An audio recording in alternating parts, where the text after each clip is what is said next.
សួស្តីបងប្អូនទាំងអស់គ្នាសុខសប្បាយអត់ជួបគ្នាជាថ្មីម្ដងទៀតនៅក្នុងកម្មវិធីក្លឹបកុមារវិសេអូច្រឡំកម្មវិធីជួបគ្នាក្នុងកម្មវិធីទិសដៅថ្មីចាជាធម្មតាបងប្អូនទាំងអស់គ្នាធ្លាប់តែឃើញខ្ញុំសម្ដែងនៅក្នុងកម្មវិធីកុមារហើយខ្ញុំជឿថាមានបងប្អូនជាច្រើនក៏ធ្លាប់ស្គាល់ខ្ញុំហើយបើសិនជាអត់ទាន់ស្គាល់ទេថ្ងៃនេះបងប្អូនទាំងអស់គ្នានឹងបានស្គាល់កាន់តែច្បាស់ហើយជាពិសេសគឺបានដឹងអំពីជីវិតពិតរបស់ខ្ញុំផងដែរជាធម្មតាគឺនៅមុខកាមេរ៉ាខ្ញុំតែងតែបង្ហាញពីស្នាមញញឹមភាពសប្បាយរីករាយទៅកាន់បងប្អូនទាំងអស់គ្នាប៉ុន្តែនៅពីក្រោយកាមេរ៉ាវិញបងប្អូនទាំងអស់គ្នាអត់ដែលបានដឹងថាខ្ញុំកំពុងតែជួបនឹងបញ្ហាអ្វីខ្លះហើយតើខ្ញុំទទួលបានការអស្ចារ្យដែលប្រឡងបានធ្វើនៅក្នុងជីវិតរបស់ខ្ញុំអីខ្លះដែរដូច្នេះសូមបងប្អូនទាំងអស់គ្នាទស្សនាដោយចង់ចិត្តទាំងអស់គ្នាណា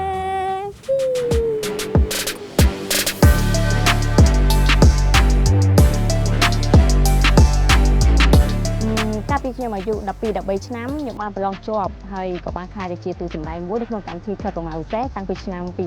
2003ហើយបើគិតមកដល់ពេលនេះគឺរយៈពេល22ឆ្នាំហើយខ្ញុំក៏ជាបុគ្គលិកនៃទីនោះផងដែរគឺនៅក្នុងអង្គការ CVN កម្ពុជាហើយតាមរយៈការសម្ដែងរបស់ខ្ញុំក៏ដូចជាបុគ្គលិកគឺខ្ញុំរៀនបានច្រើនមែនតើគឺមិនថាអាជីពជាអ្នកសម្ដែងភាពជាអ្នកដឹកនាំពង្រឹងសមត្ថភាពឬក៏ផ្នែកពលិវិញ្ញាណនិយាយទៅខ្ញុំពិតជាអរគុណព្រះអង្គមែនតើដែលព្រះអង្គបានប្រទានការងារមួយដែលខ្ញុំអាចធ្វើការហើយអាចបម្រើបន្តិចព្រះអង្គទៀតអញ្ចឹងនៅកន្លែងការងាររបស់ខ្ញុំមុនដែលយើងចាប់ផ្ដើមធ្វើការងារគឺយើងរួមចិត្តគ្នាអធិដ្ឋានហើយនឹងថ្វាយបង្គំព្រះអង្គម្ចាស់ហើយចំណុចទាំងនេះគឺវាពិតជាលើកទឹកចិត្តខ្ញុំមែនតើវាធ្វើឲ្យខ្ញុំកាន់តែរឹងមាំហើយនឹងកាន់តែទុកចិត្តទៅលើព្រះអង្គ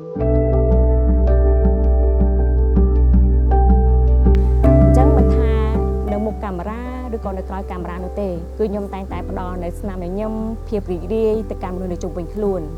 ប៉ុន្តែនៅពីក្រោយកាមេរ៉ាវិញខ្ញុំគឺជាម្នាក់ដែលមានជំងឺច្រើនមែនតើតាំងពីក្មេងមកម្លេះហើយជំងឺដែលខ្ញុំមានហ្នឹងគឺសិតតែជំងឺដែលធ្ងន់ពិបាកក្នុងការព្យាបាលអញ្ចឹងណាហើយព្រះអង្គតែងតែព្យាបាលខ្ញុំតាមរយៈកិច្ចការផ្សេងៗផងដែរ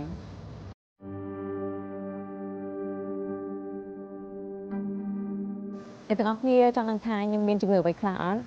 ខ្ញុំធ្លាប់មានពោះវៀនដុសខ្នែងរលួយពោះវៀន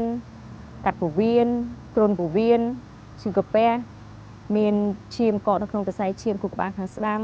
មានគិសនៅខួរក្បាលខាងឆ្វេងហើយក៏បន្តឲ្យមានគិសនៅដៃស្បូនសងខាងហើយបច្ចុប្បន្ននេះខ្ញុំក៏មានរសាច់និងពោះវៀនផងដែរនិយាយទៅខ្ញុំមានជំងឺច្រើនមែនតើជាពីមួយចូលមួយជាពីមួយចូលមួយហើយពេលខ្លះខ្ញុំសួរខ្លួនឯងថាចេះហេតុអីបានជាខ្ញុំមានជំងឺច្រើនម៉េចពេលដំបូងគឺខ្ញុំពិបាកចិត្តខ្ញុំ stress